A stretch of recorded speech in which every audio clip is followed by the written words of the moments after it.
आप सभी दर्शकों का श्री बालाजी ज्योतिष में बहुत बहुत स्वागत है। मैं डॉक्टर प्रियंका आमेटा आज आपके सामने ग्रहण का खगोलीय, ज्योतिषीय एवं आध्यात्मिक विवेचन लेकर उपस्थित हुई हूँ। और आज हम यह भी जानेंगे कि यदि किसी जातक की जन्म कुंडली में ग्रहण योग निर्मित हो रहा हो तो वह कौन से उपाय करे जिससे अपनी जन्म कुंडली में उससे निर्मित होने वाली नकारात्मकता को वह दूर कर सके।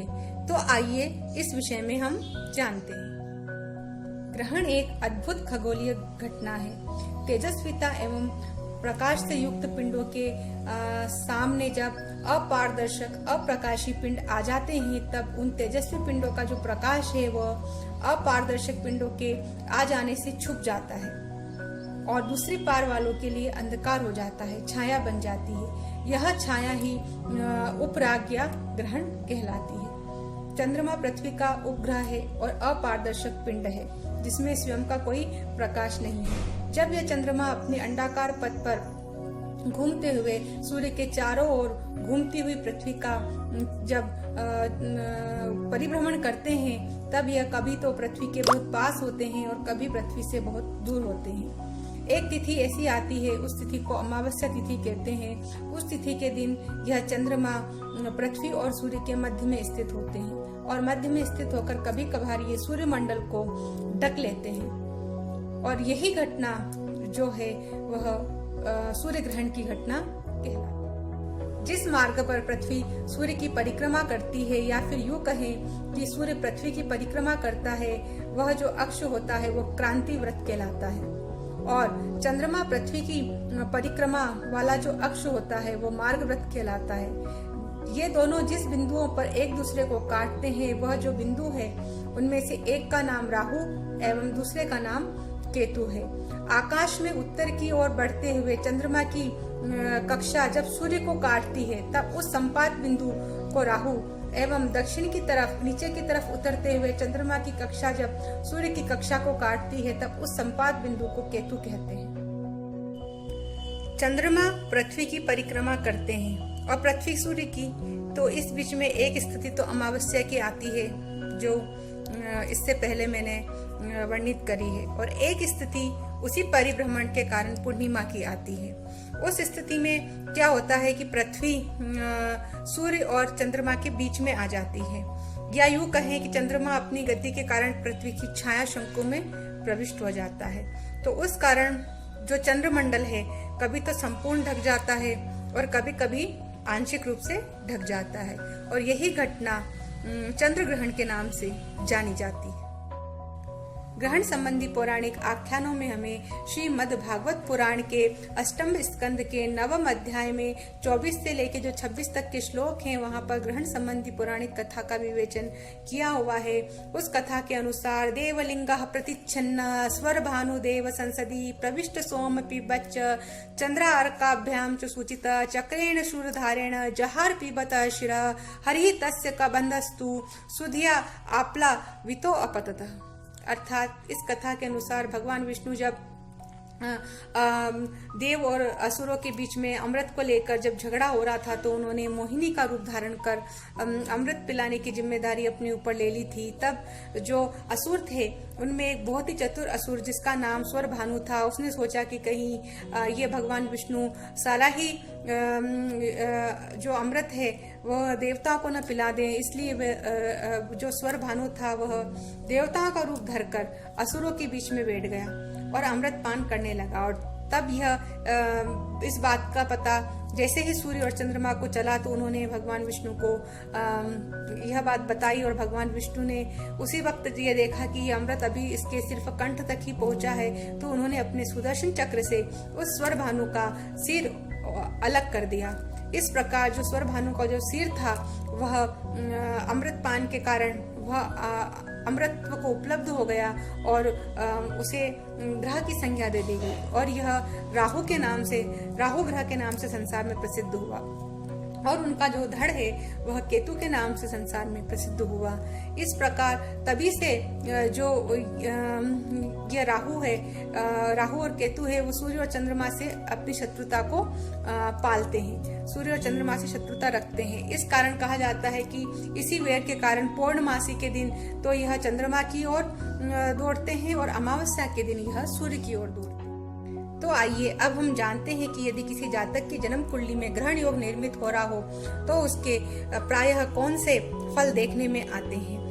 जिस प्रकार सूर्य ग्रहण के समय दिवस अंधकार युक्त हो जाता है और चंद्र ग्रहण के समय रात्रि अंधकार युक्त हो जाती है, उसी प्रकार जो जातक का जीवन होता है वो बहुत उतार चढ़ाव भरा, बहुत संघर्ष में जीवन होता है। उसको अपने कार्य क्षेत्र में मनोवांछित सफलता प्राप्त नहीं होती, उसकी कार्य सिद्धि में बार बार बाधाएं आती है। जब यह ग्रहण योग सूर्य के साथ बन रहा हो, सूर्य के साथ राहु केतु कुंडली में स्थित हो तो पितृदोष भी क्रिएट कर देते हैं। ऐसा जो पितृदोष होता है वो जातक को पितृ बाधाएं भी देता है, जातक की अपने पिता से भी नहीं बनती है, जातक की बुद्धि कुछ इस प्रकार हो जाती है क्योंकि उसका आत्म तत्व दूषित हो जाता है, तो वो उसकी बुद्धि इस प्रकार हो जाती है कि वो बुरे कर्मों में लिप्त हो जाता है, जैसे कि शराब पीना, जुआ खेलना, सट्टेबाजी।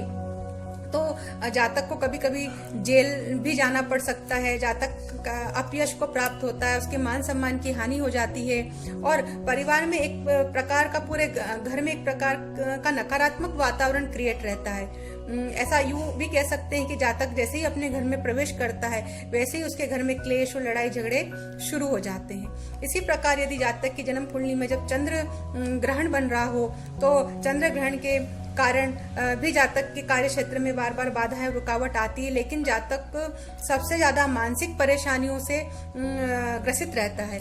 उसे अवसाद, डिप्रेशन और निराशा, इस प्रकार की चिंताएं उसके दिमाग में हर समय बनी रहती है।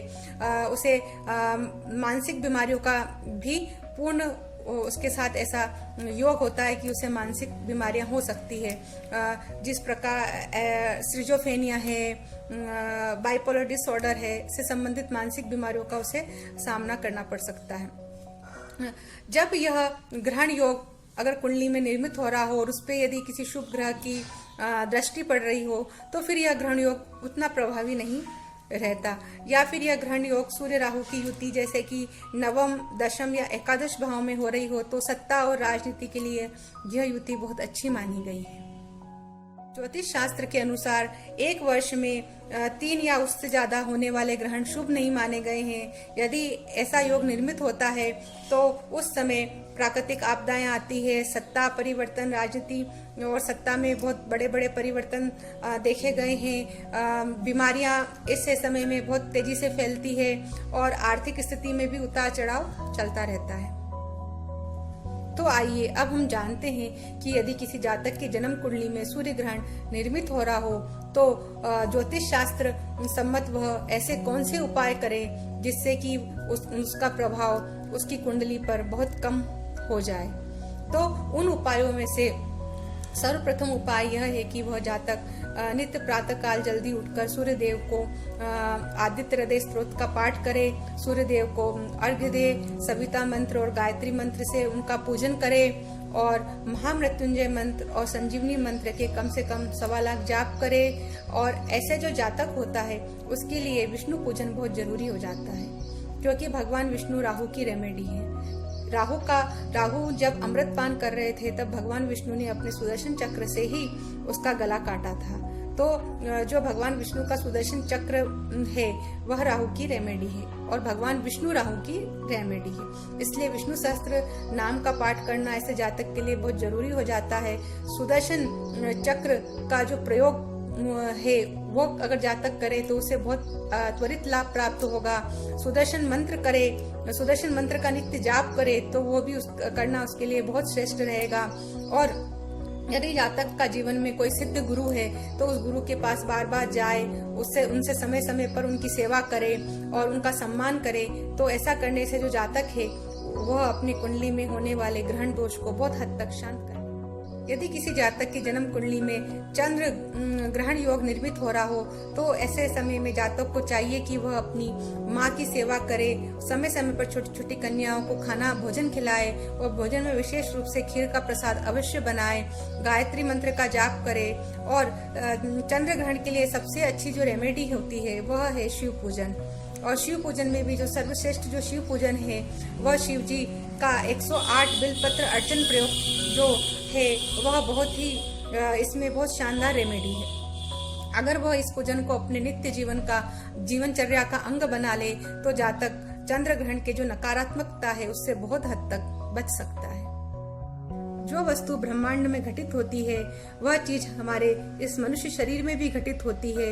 इसलिए सूर्य ग्रहण एवं चंद्र ग्रहण के विषय में जाबालो उपनिषद में यह बताया गया है। सूर्य ग्रहण के विषय में कहा गया है कि यदा पिंगलया प्राणः कुंडली स्थानम आगतः तदा तदा भवेत् सूर्य ग्रहणम मुनि पुंगवः, कि जब मनुष्य के शरीर में पिंगला नाड़ी से जो प्राण है वह कुंडली स्थान में आते हैं, कुंडली स्थान का मतलब होता है सुषुम्ना में आते हैं, तब सूर्य ग्रहण होता है। और चंद्र ग्रहण के विषय में कहा है कि ईडायाः कुंडली स्थानम यदा प्राण समागतः सोम ग्रहणम इत्युक्तम तदा तत्वविदाम वरः, कि जब ईड़ा जो नाड़ी है उससे जो प्राण होते हैं वो कुंडली स्थान में आते हैं तब चंद्र ग्रहण होता है।